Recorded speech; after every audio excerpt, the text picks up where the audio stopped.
Texas sun was dying low over the horizon, painting the prairie in gold and fire.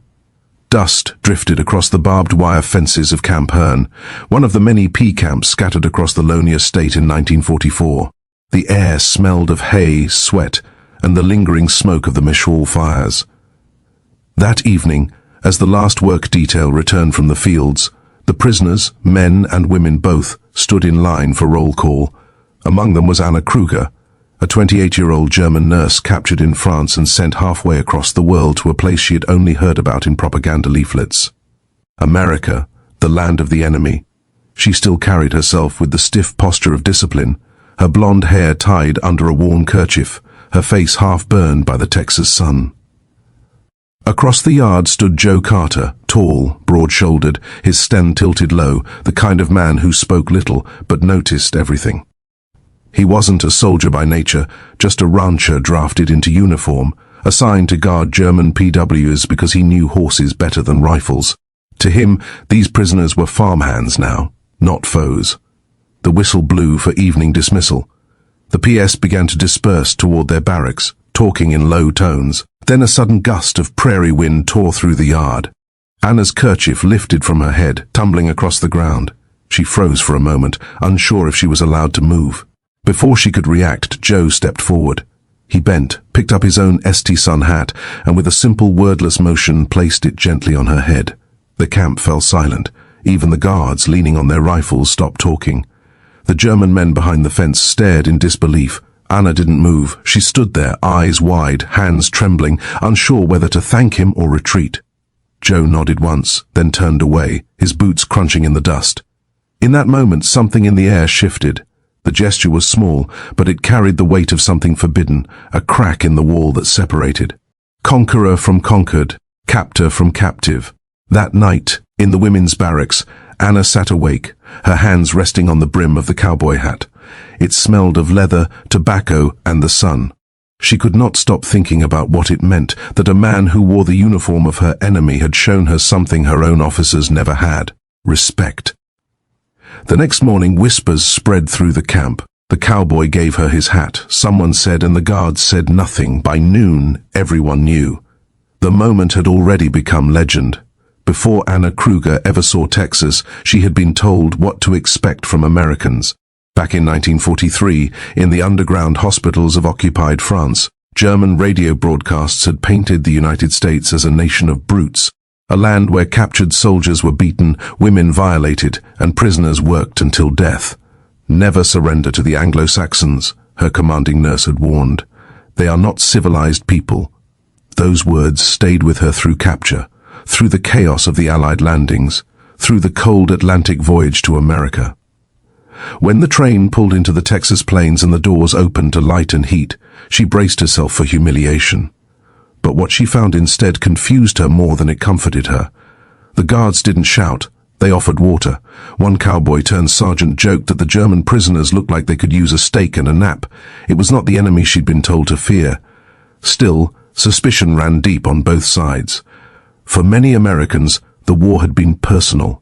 They had brothers dead in North Africa, sons missing in Europe, and friends lost at sea. When they heard that German prisoners, even women, were being brought to Texas, the reaction was mixed. "Feed in the devils that killed our boys," one ranch hand muttered. "Ain't right." Yet the U.S. Army's policy was clear. Prisoners would be treated according to the Geneva Convention. Fair food, medical care, work under humane conditions. The war might rage across the oceans, but here on American soil, decency would be its own victory. Still, rumors lingered. Locals came to the camp fences just to see the captured women for themselves. They expected to find monsters. Instead, they saw tired, sunburned faces, women not much different from their own sisters or wives. Inside the camp, the German prisoners were just as unsettled. Many couldn't reconcile the reality around them with the image of America they'd been taught. "The Americans smile too easily," one woman wrote in her journal. "It feels like a trick." When Anna was assigned to help in the camp infirmary, she kept her distance from the guards. Every laugh from a cowboy made her tense. Every kind gesture felt like a test she might fail. She carried herself with quiet defiance, refusing to speak English, refusing to soften. But over the weeks the barriers began to crack in small ways. A shared laugh when a horse sneezed, a silent nod over morning chores, a moment of awkward respect when a cowboy helped one of the women lift a water barrel. The propaganda on both sides was built on fear. Fear of the other, fear of betrayal, fear that compassion itself might be weakness. Yet it was precisely compassion that began to undo the myths. By the end of that first month, Anna could no longer pretend she was surrounded by monsters. There were men in dusty boots working long hours under the same sun. And though no one said it aloud, something unthinkable was starting to form: trust. By 1944, the United States had become one vast archipelago of barbed wire and wooden towers, a hidden empire of prisoner-of-war camps stretching from the Great Plains to the Gulf. Texas, with its endless space and strong agricultural backbone, became the beating heart of this network. There were 70 POWs facilities across the state, from the pine woods of Huntsville to the arid dust of Hereford. Camp Hearn alone held nearly 5,000 prisoners, a small city of captured Axis soldiers, including a handful of women, nurses, clerks and auxiliaries, swept up in the final collapses of occupied France. For many Texans, the idea of women prisoners of war was almost unthinkable, but the U.S. Army had a clear logic for it. The war had consumed manpower at home. Ranchers needed labor. Cotton and wheat needed harvesting. The men who would have done those jobs were overseas fighting. German POWs and eventually women like Anna became the unexpected solution. Texas ranchers were skeptical at first. The thought of trusting German captives to mend fences, care for horses, or pick cotton seemed insane. Yet when the first work details went out under guard, something remarkable happened. Productivity soared. The Germans worked hard, efficiently, as though proving themselves even in captivity, and the Texans, bound by their own code of fairness, treated them with surprising respect. Under the Geneva Convention, PS were to be paid for their labor, albeit in camp tokens rather than cash. At the camp cantons, those tokens bought cigarettes, Coca-Cola, chocolate, postcards, small luxuries that in wartime Europe had long since vanished. For many prisoners, those tokens were worth more than money. They were proof of dignity. Conditions were far better than what anyone expected. Prisoners lived in wooden barracks with electricity, running water and medical care. They received mail from home, access to libraries, even musical instruments. Some of the camps organized theater performances in German-language newspapers. But beneath the surface there was still an uneasy tension, the moral contradiction of comfort in captivity. Every newspaper that reached the camp carried headlines of destruction. Dresden, Cologne, Hamburg. The same nation that provided them food and fair treatment was turning their homeland to ash. When the first group of female PS arrived in Texas, they were treated as an anomaly. The guards didn't know whether to be polite or strict. The women didn't know whether to fear or trust. The rules were rewritten daily. Anna Kruger's group of 22 women were billeted in a separate compound within the camp. Their work primarily agricultural, picking vegetables, milking cows, sorting feed. Their guards were local reservists and cowboys, older men who preferred horses to rifles. They called the women the Frolines, and treated them with a mix of curiosity and old-fashioned manners. One of those men was Joe Carter, the rancher who'd lost 2 brothers in Europe. When he was told he'd be guarding Hitler's women, he'd laughed bitterly. But the first time he saw them step off the truck, thin, sunburned, eyes hollow but proud, something in his heart softened. "These ain't Nazis," he told his commander later. "They're just people who ran out of luck." The P program in Texas would become one of the most successful in American history. The farms thrived, the local economy boomed, and more than one Texan found himself rethinking what the word enemy meant. But for Anna and Joe, that transformation was about to become deeply personal and witnessed by an entire camp. War is often measured in the number of men killed or planes built, but in Texas, it could be measured in something else. How many loaves of bread were baked? How many acres were plowed? How many small acts of decency slipped quietly through the cracks of hatred? By the end of 1944, the U.S. Army was holding over 376,000 Axis prisoners across America, Texas alone accounted for nearly 70,000 of them, the largest concentration of PS on U.S. soil. Every day these camps functioned like clockwork. 400,000 meals prepared, 1.3 million acres of farmland worked, thousands of letters censored, stamped, and sent across the Atlantic. The logistics were staggering. Each prisoner received 3,200 calories a day, more than many Americans on wartime rations, and far more than German civilians struggling through shortages. The rations were not meager military fare either. Eggs, bread, butter, fresh vegetables, coffee, even the occasional Sunday roast. In total, American taxpayers spent nearly $1.2 billion maintaining the P system, money that could have gone to munitions or aircraft, but instead went to feed the enemy. It was a strategic decision as much as a moral one. The War Department wanted to show that the American way of life, fair treatment, order and efficiency, was stronger than any ideology of fear. The German prisoners noticed. They compared notes whispered at night in the barracks about how well they were being treated. If this is how they treat their enemies, one man said, then how do they treat their friends? That question haunted many of them. Meanwhile, reports from Europe told of starvation in Hamburg and Dresden. Families wrote of bombed streets, black markets, children scavenging for bread. In Texas, those same Germans were picking fresh peaches off ranch trees and drinking Coca-Cola on breaks. The contrast was unbearable. Guilt mixed with gratitude, shame with disbelief. Anna Kruger saw the same paradox in her daily work. As a nurse, she was assigned to help treat minor injuries among prisoners and guards alike. A twisted ankle, a sunburn, a rattlesnake bite, all got the same care. The camp doctor, a gruff American medic named Lewis, often joked, "In this place blood is just blood. It don't wear a flag." That sentiment, more than any speech, began to change minds. The numbers told one story: industrial power, logistical perfection, the machine of American abundance. But what those numbers hid was something deeper, the moral arithmetic of mercy. Every meal shared, every cigarette offered, every hat passed across a fence post eroded the foundation of Nazi propaganda. These PS had been raised to believe in conquest and dominance, that mercy was weakness. Yet here, in the open heat of Texas, mercy was the system itself, organized, deliberate, unrelenting.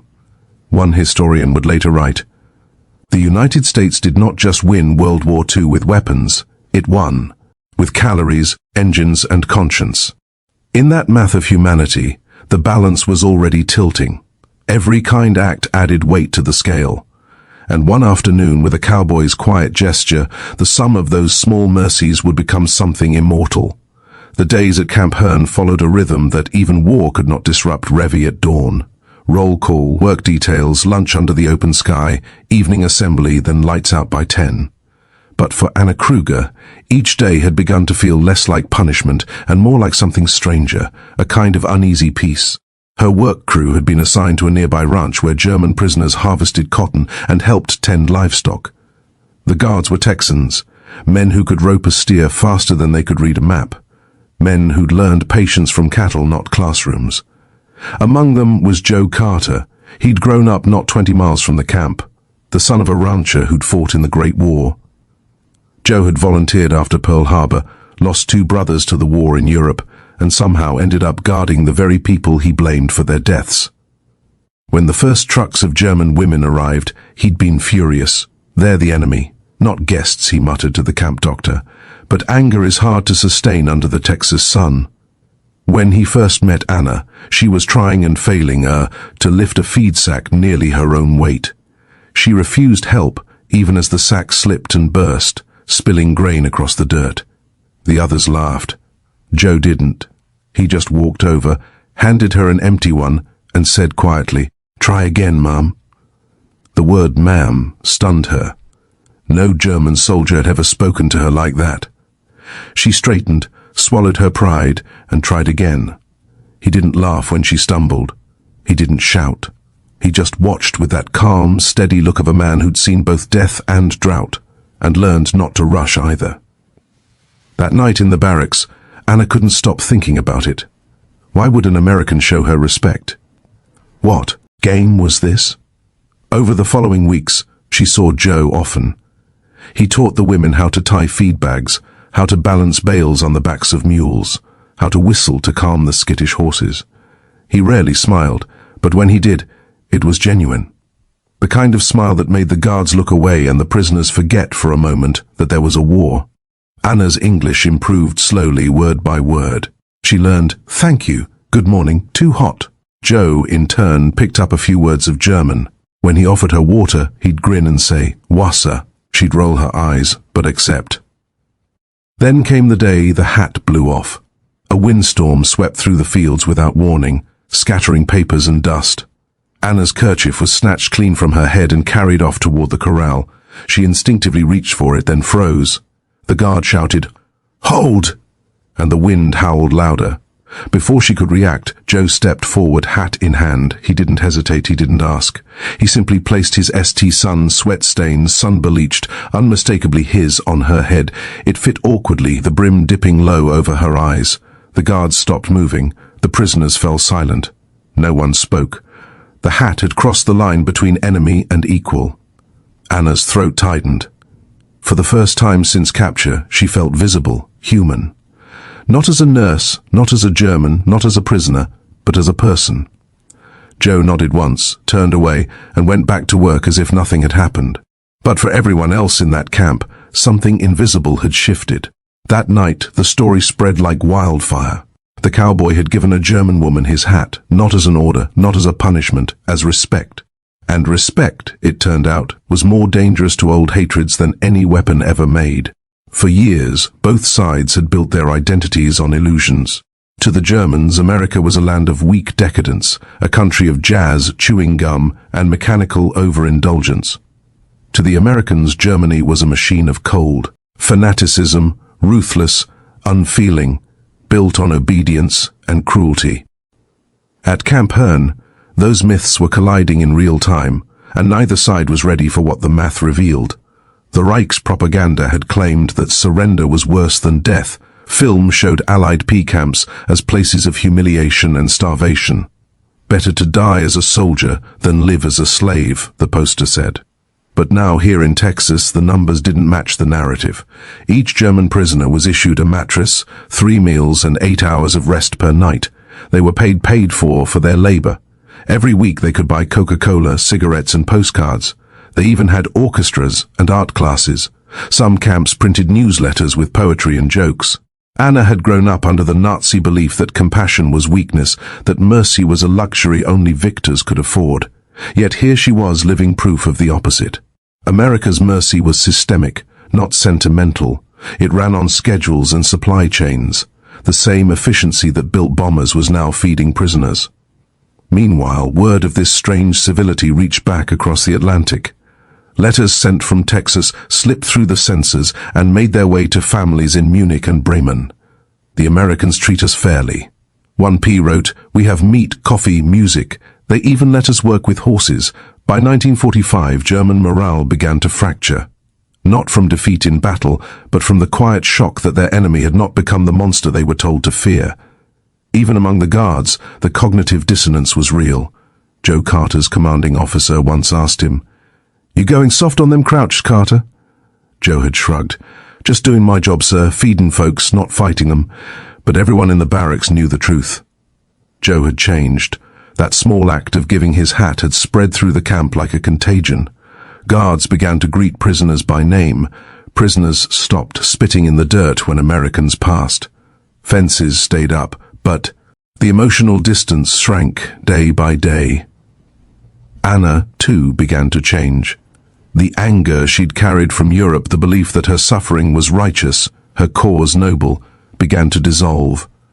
One morning, while serving coffee at the infirmary, she overheard 2 guards joking about sending those fancy German cars to scrap. She surprised herself by laughing. For the first time, she felt she understood their humor, their ability to laugh at tragedy, to survive it. This was the collapse math of ideology. When exposure to kindness dismantled everything cruelty had built in Germany, Hitler's speeches promised total victory through total hardness, steel against weakness, purity against softness. But the war's arithmetic was no longer in his favor. The Americans had shown that empathy could be industrial, organized, even profitable. Every P working a Texas ranch freed one American soldier to fight elsewhere. Every loaf of bread shared was a calculation, not charity. The Nazi dream depended on dehumanization. The American system survived on humanization. By spring 1945, even the German prisoners could see the equation's outcome. One side was running out of fuel and faith, the other was running on compassion and cornflakes.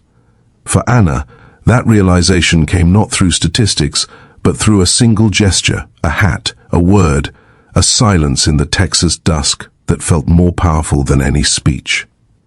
By April 1945, rumors had reached Camp Hearn that Germany was collapsing. Prisoners whispered the words, Berlin surrounded with disbelief. The war that had shaped every breath of their lives was dissolving thousands of miles away. But in Texas, the sky was blue, the air smelled of mess, and the radio played swing music at sunset. One afternoon, after finishing her shift in the infirmary, Anna was granted permission to write a letter home. She sat at a wooden desk in the camp library, a space lined with donated books, dusty encyclopedias, and a large American flag tacked to the far wall. Dipped her pen into the inkwell, her hand trembling slightly. Her last letter to Germany had been censored. Whole paragraphs blacked out. This time she decided to write plainly. The words came slow at first, then faster. Dear Mama, she began, I am alive. Texas is nothing like the war. It is hot, dry, and so wide that the horizon never ends. The people are strange, loud, and proud, but they are not cruel. They have food, music, and laughter. They work hard, but they do not hate. She hesitated, then continued. We are treated with fairness. We work with animals and crops. Sometimes the guards share coffee with us. One man gave me his hat. I do not understand why. Perhaps to them mercy is a kind of strength. That single sentence, mercy is a kind of strength, would pass through the censor's hands unmarked, unnoticed, and slip across the ocean to a bombed-out home in Bremen. There, her mother, wrapped in a winter coat inside a cold apartment, would read it aloud to her neighbors. It spread from house to house like a spark in the dark. The Americans are not like the propaganda said. They are strong because they are kind. Back in Texas, Joe Carter heard that Anna had written a letter. He didn't ask what it said, but he knew. One afternoon, while bringing in water barrels, he stopped by the women's barracks and leaned on the fence. You write home? He asked. Anna nodded. Yes, I told them. She paused, searching for the right English word. You are not evil, Joe chuckled softly. Well, that's a start. She smiled, the first genuine one he had ever seen from her. Maybe next letter I tell them you have no horns. He tipped his hat, laughing now. Don't ruin our reputation completely. That exchange, brief, almost playful, would ripple far beyond them. It was how wars end long before treaties are signed, in the moment when enemies start to laugh at the same joke. Weeks later, as Allied forces crossed the Rhine, the Texas camps began preparing for the inevitable. Surrender, liberation, repatriation. The guards grew quieter. The prisoners wrote more letters. Everyone sensed that the war's math was shifting toward its final sum. Anna still wore the cowboy hat sometimes, not as a trophy, but as a reminder.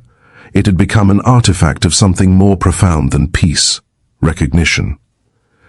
That night, she added a final line to her journal before the lights went out. Perhaps we were wrong about who the barbarians were. May 8th, 1945. The morning sun rose over the Texas plains just like any other, but something in the air was different, lighter, quieter, almost reverent. The camp loudspeakers, usually reserved for roll calls and orders, crackled with static. Then came the voice of the camp commander, reading slowly, each word deliberate. Germany has surrendered unconditionally. For a long moment, no one moved. The prisoners stood frozen in the yard, the sound of wind whispering through the fences. Then came the murmurs. First in disbelief, then in grief. Some men removed their caps, others stared at the ground. A few simply turned away, their eyes hollow. Anna Kruger felt her knees weaken. She had known it was coming. The rumors had been undeniable, but hearing it aloud made it real. The Reich was gone, the flags, the salutes, the iron certainty that had defined her life, all of it had dissolved into radioactive. Across the yard, Joe Carter watched silently. He had been issued no special orders for the day, just keep things calm. But calm wasn't what he saw. He saw shock, heartbreak, confusion, and strangely relief. One German officer, his uniform still pressed and perfect, stood in the center of the yard and shouted, "Lies! All lies!" His voice cracked, echoing off the barracks walls. A guard raised his rifle, but Joe lowered the man's barrel. "Let him shout," he said quietly. "He's already lost everything that made him dangerous." Later that afternoon, a small group of prisoners gathered by the fence. The guards didn't stop them.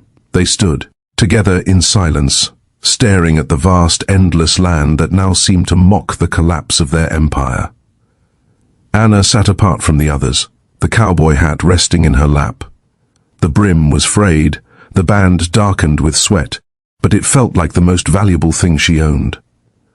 Joe approached her slowly, carrying 2 tin cups of coffee.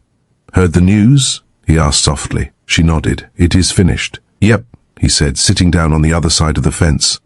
"World's a mighty small place now." Anna's eyes filled with tears, the first he had ever seen from her. "All that we believed, gone." She whispered everything. Joe took a long sip of coffee, watching the sun dip low over the plains.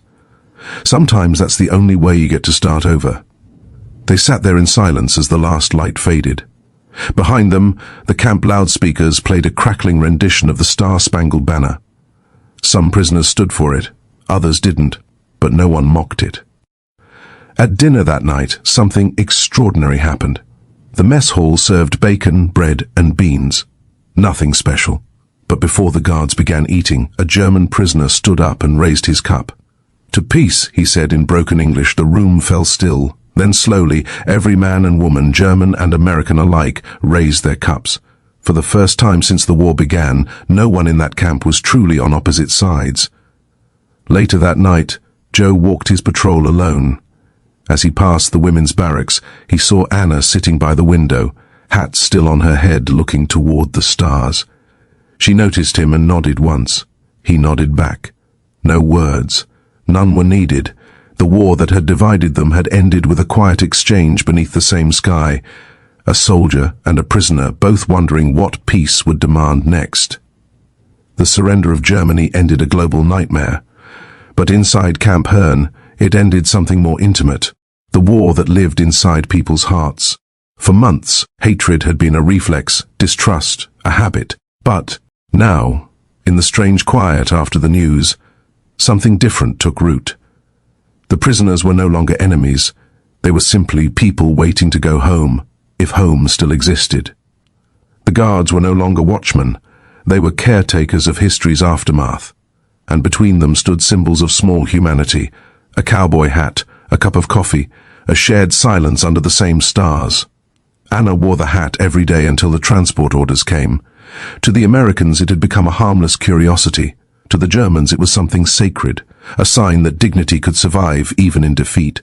When Joe found out she was being transferred to Louisiana for repatriation, he said nothing at first. He simply approached her at roll call and held out his hand. "You'll be going home soon," he said. "Home's a good thing." Anna nodded, eyes wet. "What if there is no home?" Joe hesitated. "Then you build one," she smiled, a tired, fragile smile, and took his hand. "You gave me more than a hat, Joe," she said softly. "You gave me back my name." In her final letter from Camp Hearn, Anna wrote, "War taught us how to destroy. Texas taught me how to live again." When the train pulled out that night, the guards stood by the tracks, watching the prisoners wave through the open slats. Joe lifted his hand in farewell, his silhouette framed by the firelight from the station lamps. Anna pressed the brim of the hat against the glass and whispered, "Danke." The sound was lost in the wind, but Joe heard it anyway. Years later, historians would write about the massive American war machine, the tanks, the planes, the ships. But few would mention the quieter victories, the mercy in a Texas field, the respect that crossed barbed wire, the gesture that dismantled an empire's lie. Because when the numbers were tallied, the bombs dropped, the lives lost, one truth stood apart.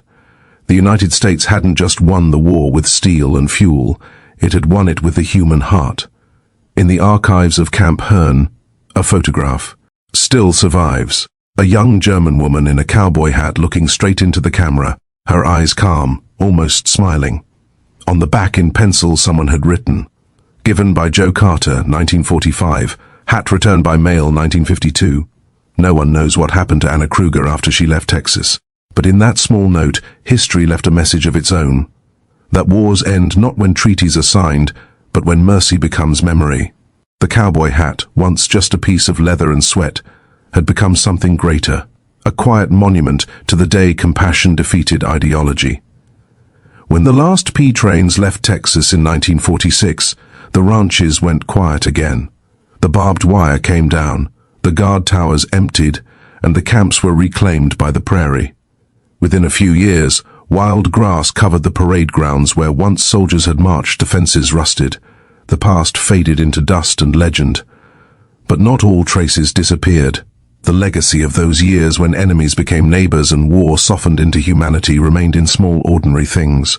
A hat hanging on a wall, a letter preserved in a family chest, a faded photograph of a German girl smiling under a Texas sky.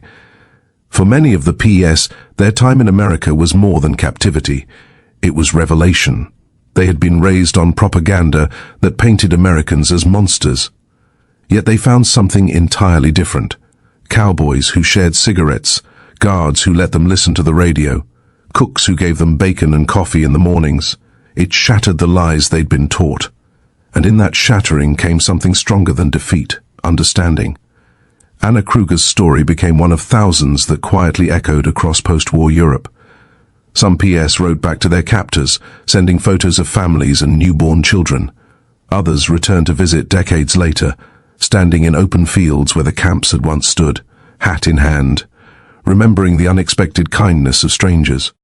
Historians would later describe America's P program as the most humane in history. But for those who lived it, no policy or statistic could capture what really happened. The war had ended in blood and fire across continents, but here in Texas, it ended with mercy, an act of grace disguised as ordinary decency. Joe Carter never saw Anna again. He went back to ranching, raising cattle through summers of drought and winters of dust. But sometimes, when the evening wind moved through the plains, he would look west and think about that young woman who had crossed oceans and ideologies just to learn what kindness felt like. He kept one thing from the war, a letter written in careful foreign handwriting. It read, "Dear Joe, you taught me something no book or flag ever could. You taught me that goodness is stronger than hate, that freedom means not having to hate anyone. Thank you for the hat, for the laughter, and for the silence we shared. Signed simply, Anna." The letter yellowed over the years, but the words endured. In the end, that was Texas's quiet miracle. Not victory through weapons, but redemption through decency. The cowboys and the prisoners, the guards and the captives. They had all come to understand the same truth. That war may divide nations, but humanity can still unite hearts.